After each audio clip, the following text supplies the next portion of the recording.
जिवंत देव, जो पवित्र प्रभू येशू ख्रिस्ताच्या नावाला धन्यवाद देव. पौलाचे करिंथकरास दुसरे पत्र याचा 7वा अध्याय 12 वचनापासून मी आपल्यासाठी वाचतो. तथापि मी तुम्हाला लिहिलेले ते ज्याने अन्याय केला ज्याच्यामुळे नव्हे आणि ज्यावर अन्याय झाला त्याच्यामुळेही नव्हे, तर आम्हाविषयी तुम्ही दाखवित असलेल्या कळकळीची जाणीव तुम्हास देवासमक्ष व्हावी म्हणून लिहिले. ह्यामुळे आमचे सांत्वन झाले आहे.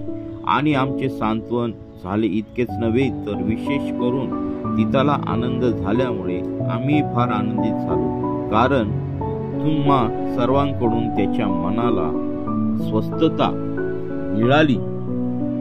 मी त्याच्याजवळ तुम्हाविषयी कसलाही अभिमान बाळगला तरी मला खाली पाहण्याची पाळी आली नाही. तर आम्ही तुम्हाबरोबर सर्व गोष्टी खरेपणाने बोललो, त्याप्रमाणे तिच्याजवळ आम्ही अभिमानयुक्त केलेले भाषणे खरे ठरले. आणि तुम्ही सर्वांनी भीत व कापत त्याचा स्वीकार करून आज्ञांकितपणा दर्शविला याची तो आठवण करीतो. म्हणून त्याला तुम्हाविषयी आत्यंतिक ममता आहे.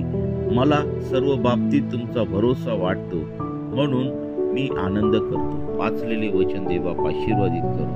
आमेन.